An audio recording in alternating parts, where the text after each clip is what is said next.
오늘의 성경 말씀은 바울 사도가 로마 교회의 성도들에게 말씀을 주십니다.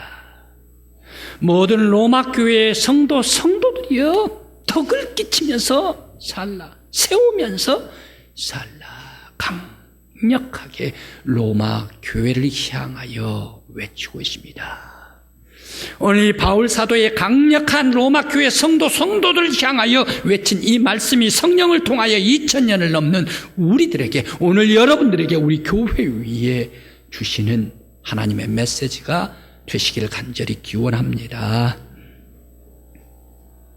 로마 교회는 세계 최고 교회 아닙니까? 로마 교회는 세계 복음의 산실이요, 믿음의 본부가 바로 이 로마 교회가 아니겠는가? 그런데 세계의 복음의 산실, 믿음의 거장인 이 로마 교회를 향하여 바울 사도가 강력하게 외치고 있습니다. 외치는 것이 아니라 경고를 하고 있습니다. 오늘 성경의 말씀 13절과 같이 경고를 하고 있습니다. 성도들이 음식을 통하여 서로 비판하지 말고, 서로 부딪히지 말고, 서로 꺼리끼지 말도록 주의하라 라고 오늘 성경 말씀 13절에 경고의 메시지를 던지고 있습니다. 대로마 교회, 세계적으로 중심으로 발전하는 부흥하는 교회가 이 로마 교회가 아닌가? 이 부흥하는 로마 교회 안에 갈등이 있었나? 로마 교회 안에서도 성도와 성도의 싸움이 있었나? 성도와 성도의 불편함이 있었던가? 왜 로마 교회 성도들을 향하여 비판하지 말라, 그리고 음식 때문에 비판하지 말라, 그리고 선한 사람들을 비방하지 말라 라고 이렇게 강력하게 경고를 했을까? 바로 이것이 오늘 우리들의 퀘션 아닙니까? 그뿐만이 아닙니다. 15절, 16절 그리고 20절 말씀에 아주 기독교의 거룩한 용어를 쓰고 있지를 않습니다. 세상적인 용어를 쓰고 있습니다. 성도들을 음식 때문에 망하게 하지 말라, 15절입니다. 그러면서 선한 사람들 비방하지 말라, 20절 말씀. 그들의 사업을 무너뜨리지 말라라고 세상적인 용어를 쓰면서 왜 이렇게 바울 사도가 강력하게 로마 성도들을 향하여 경고를 하게 되었을까? 세상에서 가장 큰 교회로 발전하는 로마, 그 위용이 세계 가장 영향력 있는 로마 교회 성도들에게 거룩한 말이 아니라 왜 이렇게 세상적인 망한다, 파멸된다, 멸망한다 이런 용어를 사용을 하면서 그렇게 하지 말라라고 강력하게 외쳤을까? 로마 교회 안에 성도들이 갈등한 이유가 있습니다. 로마 교회 안에는 이제 막 새롭게 지중해 연안에 개척이 되었는데, 이 로마 교회 안에는 두 가지 종류의 크리스찬들이 있습니다. 한 사람은 유대교회에서 자라나서 율법을 그대로 고스란히 가지고 있고 거룩성에 있고, 그러면서 레위기 11장에 있어서 이 음식 먹는 거 잘 가려서 쪽발, 굽이 갈라지고 되새김질을 하는 양, 소, 바로 이러한 것을 먹는 사람들, 거룩한 성도들이 있습니다. 그래, 유대인의 크리스찬이 있습니다. 유대인의 크리스찬이 예루살렘, 이스라엘만 있지 왜 저 로마까지, 이탈리아 로마까지 가가지고 있습니까? 물론 질문을 하겠지요. 그러나 우리 한국 사람들이, 한민족이 한국에서만 삽니까? 한반도에서만 삽니까? 저 미국에서도 살고 일본에서 살고 중국에서 살고 교포란 얘기.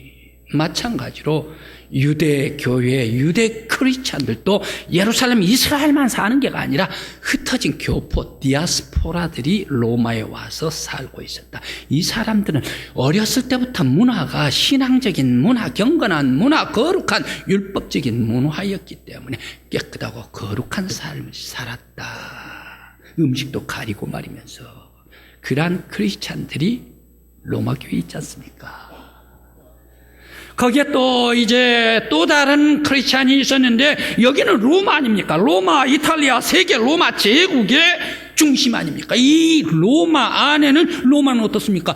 이방 나라 아닙니까? 이방 나라니까 이방인들이죠. 이 이방인들의 그대로 자기들이 우상을 섬기고 살던 사람들이 있다는 얘기. 그 우상 섬기던 사람들이 예수를 믿어가지고 개종해서 크리스찬 된 사람들이 있다. 그 사람들 문화권은 율법이 없죠. 거룩이 없죠. 그냥 아무거나 먹지요. 그들은 쪽발 굽안 갈라져도 먹지요. 되새김질 안 해도 먹지요. 돼지도 먹지요. 그리고 타조도 먹지요. 그러면서 또 장어도 먹지요. 그런 독수리도 먹지요. 부엉이도 먹지요. 이런 것은 레위기 11장에서 모두가 금기시하는 그러한 음식들입니다.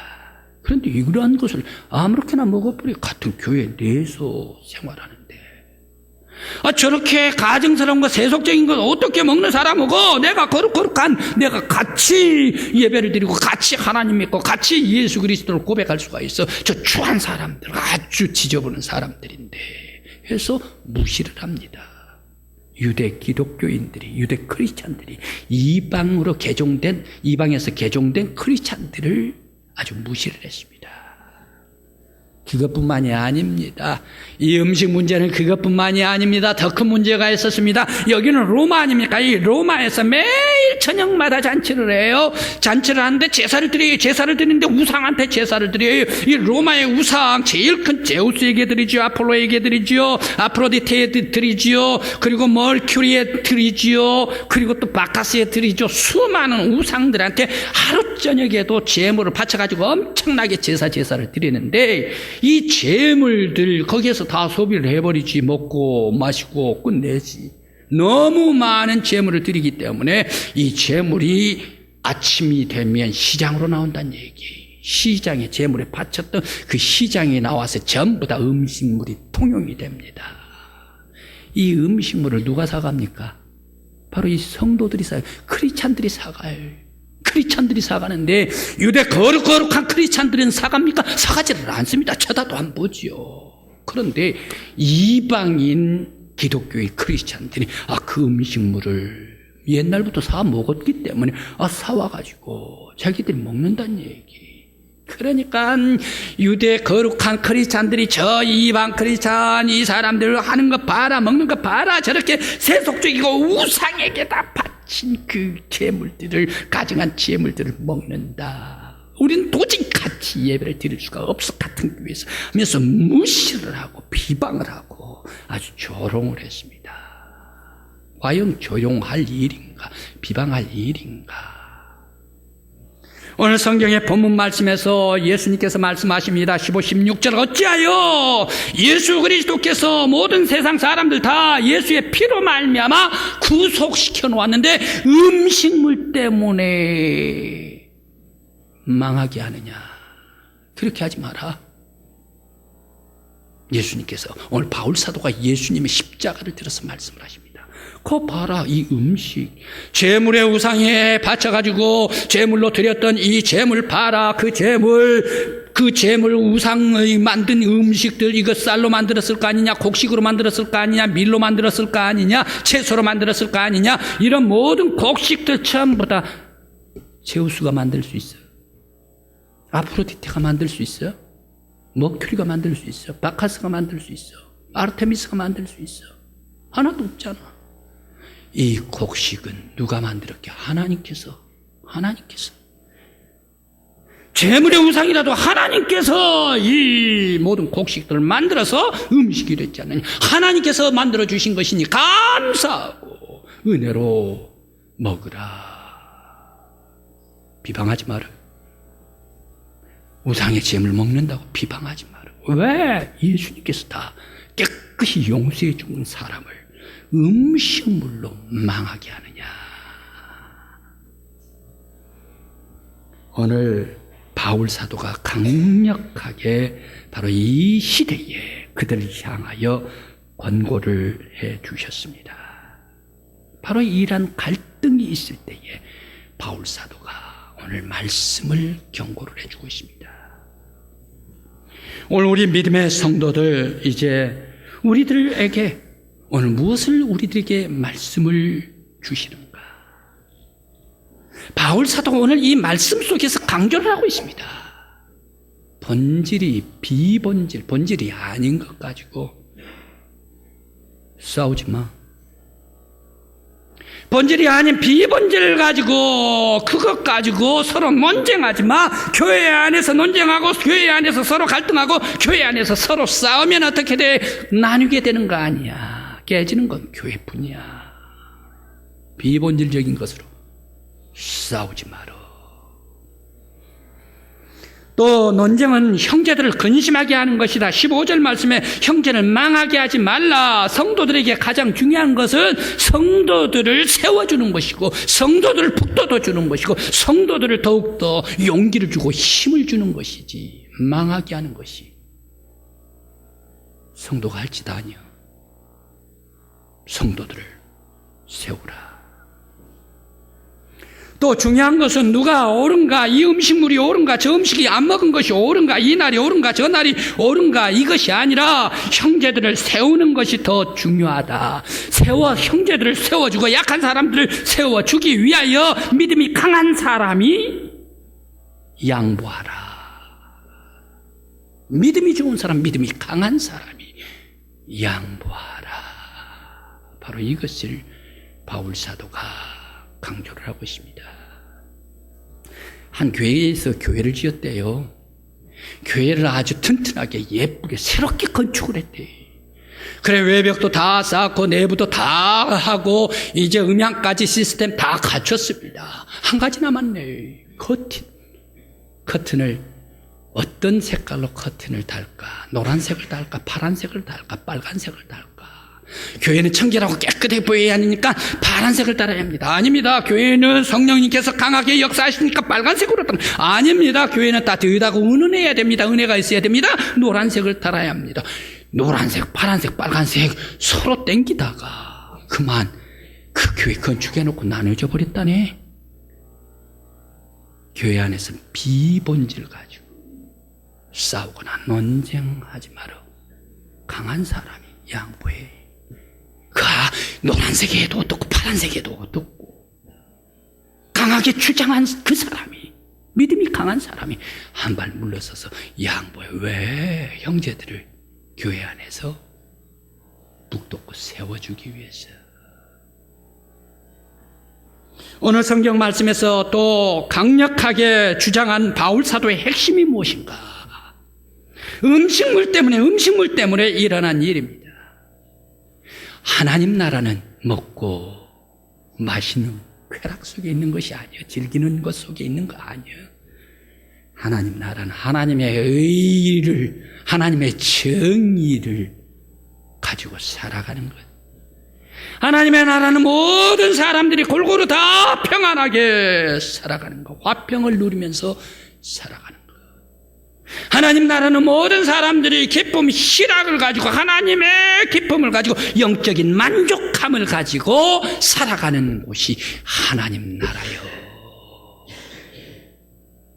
비본질적인 것 가지고 싸우지 말고 더욱더 하나님의 의와 하나님의 평화와 하나님의 기쁨을 더욱 충만히 가질 수 있도록 서로들을 위하여 사랑으로 덕을 세우라. 오늘 바울 사도가 말씀을 주십니다. 예수 그리스도께서 십자가에서 자신을 다 희생하면서 헌신하면서 죄 많은 세상 부족한 연약한 사람들을 다 세워주시고 놀랍도록 은혜를 베풀어 구원시켜 주셨던 것과 같이 너희들도 예수 그리스도의 삶을 가지고 희생하고 양보해서 이웃 성도들, 다른 성도들, 이웃 사람들을 세워주고 격려하는 일에, 덕스러운 일에 나타내 하나님 나라를 이루라. 오늘 바울 사도가 우리 교회를 바라볼 때에 무엇이라 말씀을 주실까? 우리들도 비본질적인 것 가지고 막 이것이 옳다 저것이 옳다 비방하고 그거 먹는 거 안 되는데 제대로 되는데 간섭 이런 거 다 내려놓고 우리 교회 안에서 믿음의 성도들 오직 하나님의 은혜, 하나님의 의, 예수 그리스도의 사랑, 예수 그리스도 안에서 기쁨, 영혼의 축복, 서로 섬기고 감사하고 은혜에 젖어 사랑에 젖어 말씀에 젖어 축복받는 여러분들의 영혼이요 축복받는 우리 교회가 되시기를 간절히 기원합니다. 성경에 위로의 사람이 있어요. 바나바가 위로의 사람입니까? 그런데 저기 갱그리아에 그런 사람이 있더만요. 바울 사도 선교여행 다메섹 2년간 아라비아 생활하고 나서 안디옥 교회로부터 시작을 해가지고 선교 사역을 시작을 합니다. 선교 사역을 시작을 하는데 터키 지방 그러면서 건너서 이제 저 유럽 데살로니가 그러면서 베레아 아덴 고린도 그리고 갱그리아 지중해 연안에 엄청나게 많은 곳에 선교 여행을 합니다. 바울 사도도 하나님의 종 예수 그리스도께서 뽑은 선택한 종이지만 그러나 육신은 얼마나 힘들었을까요? 피곤했을까요? 그래도 바울 사도는 하나 목적을 가지면 지칠 줄 모르고 달려가는 사람이 바울 사도 아닙니까? 그럼에도 불구하고 너무 힘들었을 거예요. 갱그리아에 왔습니다. 갱그리아에 오니까 너무 은혜로운 여성이 있어요. 너무 기도하는 여성이 있어요. 너무 거룩한 여성이 있어요. 너무 따뜻한 사랑의 여성이 있어요. 예수 닮은 여성이 있어요. 기도하는 여인입니다. 그 사람은 누구입니까? 베입니다. 이 베베를 만나는데 바울 사도가 그 앞에서 머리를 깎아버리고 말지 않습니까? 자신이 머리를 깎습니다. 자신이 기도를 받습니다. 너무너무 베베의 사랑스러운 그런 위로를 받고 위로의 기도를 받고 따뜻한 영접을 받아서 너무 감사했습니다. 그래서 거룩한 베베 앞에서 머리를 깎고 새로운 결단으로 사역을 출발했더라. 바울 사도 참 위로를 받았던 위로의 여인이 베베였다. 다윗도 한참 이리 쫓기고 저리 쫓기다가 사울에게 쫓깁니다. 쫓겨가는 데마다 사람들을 아주 사울이 죽여버려요. 심지어 제사장까지도 다 죽여버리네. 그런데 이 누구의 집에 갑니까? 아비가일의 집에 갑니다. 남편은 또 아주 다윗을 영접을 하지를 않습니다. 그러나 그 아내 아비가일은 아주 쫓기는 다윗을 포근하게 영접하지 않습니까? 다윗을 세워주지 않습니까?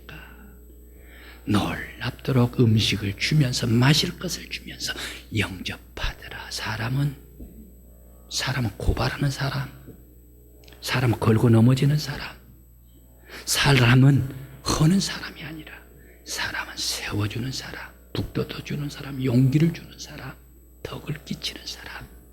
우리 믿음의 성도 여러분, 바로 우리 교회는 덕을 끼치고 아름다운 사랑이 예수 그리스도 안에서 성령의 역사 속에서 늘 은혜해졌고 사랑해졌고 말씀해졌고 하나님 나라가 여러분을 속에 임하시기를 간절히 기원합니다. 헤비타트 운동이 있습니다. 사랑의 집짓기 운동입니다. 이 사랑의 집짓기 운동을 맨 처음 시작했던 사람은 밀라드 풀러라는 사람입니다. 이 사람은 28살 때에 벌써 100만장자가 넘었대요. 엄청나게 부자였대요. 그래 잘 살았지요. 편하게 살았지요. 부족함이 없게 살았지요. 아주 부티나게 살았지요. 먹는 것도 좋았지요. 그런데 아내가 자기 남편 생활하는 것을 보고 그만 딱하니 이혼을 요구를 했어요. 밀라드 풀러 이 사람이 도저히 아내가 이해가 되지를 않아요. 당신 모든 거 다 사줬지. 당신 하고 싶은 거 다 해줬지. 그리고 아주 미래가 창창하고 잘 사는 이란 부자지. 그런데 왜 나를 싫다고 여기는 거야? 이해가 되지를 않아서 아내에게 물었습니다. 그때 아내가 뭐라고 대답을 합니까? 돈만 알고 미래가 없이 세속의 쾌락 속에 취하고 있는 당신과 내가 함께 살 수가 없습니다. 세속적인 가치 속에 즐기는 당신과 함께 살 수가 없습니다. 이혼해 주세요. 라고 청구를 해버립니다. 이 부자 젊은이 깜짝 충격을 받아가지고 바로 그 자리로 기독교 신앙 공동체, 사랑의 공동체로 들어갔습니다. 내가 뭘 잘했나? 최고의 인간의 가치가 무엇인가? 고민하면서 공동체로 들어갔습니다. 그런데 그 공동체에서 행하는 모습을 보고 큰 은혜를 받았습니다. 거기에는 흑인이든 노예든 높은 사람이든 가난한 사람 부자든 아니든 간에 모든 사람들이 다 와가지고 한결같이 섬겨주고 한결같이 지지해주고 한결같이 덕을 나타내고 한결같이 사랑해주고 예수의 사랑에 붕덩 빠져서 서로의 인격을 위해주는 아하, 옳거니 이것이 인생의 가치로구나. 아름다운 행복이로구나. 거기에서 나와가지고 급히 아내에게 찾아갑니다. 아내에게 다시 얘기를 합니다. 내가 당신의 요구가 무엇인지 이제 내가 발견을 했다. 내가 그렇게 살리라 라고 얘기를 하면서 그가 자기의 재산을 팝니다. 값비싼 자동차를 팝니다. 그러면서 화려한 요트를 팝니다. 그러면서 자가용 비행기도 다 팔아버립니다. 그러면서 그것을 가지고 온 세계의 가난한 사람들에게 집 없는 사람들 집을 지어주는 것이 헤비타트 보금자리 운동이었다. 그래, 그는 자신이 이제 다 재산 팔아가지고 이제 빈 그러한 사람이 되어버리고 말았지만, 집 지어주다가 빈 털터리가 되어버리고 말았지만, 그러나 세계 가장 최고의 가치, 사랑의 메달에서 수상받고 또 마틴 루터 킹 목사 재단에서 주는 인도주의적인 상, 바로 인권상을 받았던 밀라디 풀러. 그는 어떻습니까? 그는 욕심을 버리고 하나님을 만납니다. 물질을 포기하고 가치를 발견합니다. 특권을 포기하고 행복을 얻었습니다. 자신을 버려버리고 이웃을 찾았고 쾌락을 버리고 이웃을 세워주고 보금자리 헤비타트 운동으로 하나님의 의와 평화와 기쁨과 희락을 주었던 하나님 나라 운동했던 사람이 밀라드 풀러였다. 바로 이 사람은 예수 그리스도께서 하나님의 보호자, 하나님의 아들의 왕자, 모든 것을 다 벗어버리고 이 세상에 오셔서 죄인들을 섬겨주시고 희생하는 예수의 삶을 고스란히 살면서 하나님 나라를 세웠던 사람이었습니다. 성도 여러분, 여러분 은혜 받았습니까? 예수의 피로 말미암아 죄 씻음 받았습니까? 예수 그리스도의 십자가로 말미암아 거룩한 하나님의 사람이 되십니까? 예수의 피로 죄가 씻어지고 깨끗한 하나님의 사람이 되었다면, 체험했다면 이제 예수의 삶을 누가 해야 합니까? 이제는 나의 차례가 아닙니까? 이제는 여러분의 차례, 우리의 차례가 아니겠습니까? 우리 손에는 비록 망치는 없어 집을 지어줄 수 없을 망정, 우리들은 다른 사람의 인격을 세워줄 수 있는 따뜻한 말 한마디, 정감 있는 악수, 그리고 사랑스러운 위로의 말 한마디, 너를 위한 기도, 소리 없이 긍정적인 미소로 지어준 아름다운 미소, 끝없는 관심, 바로 이것이 예수 그리스도의 삶이요, 교회 안에서 아름다운 덕스러운 삶이요. 이 삶을 살 때 하나님 나라가 우리 교회 안에 번져가고 하나님 나라가 우리의 영혼 속에 기쁨으로 충만히 임할 줄 믿습니다. 저는 이런 교회를 2014년 우리 교회에서 찾아봅니다. 기도드리십시다.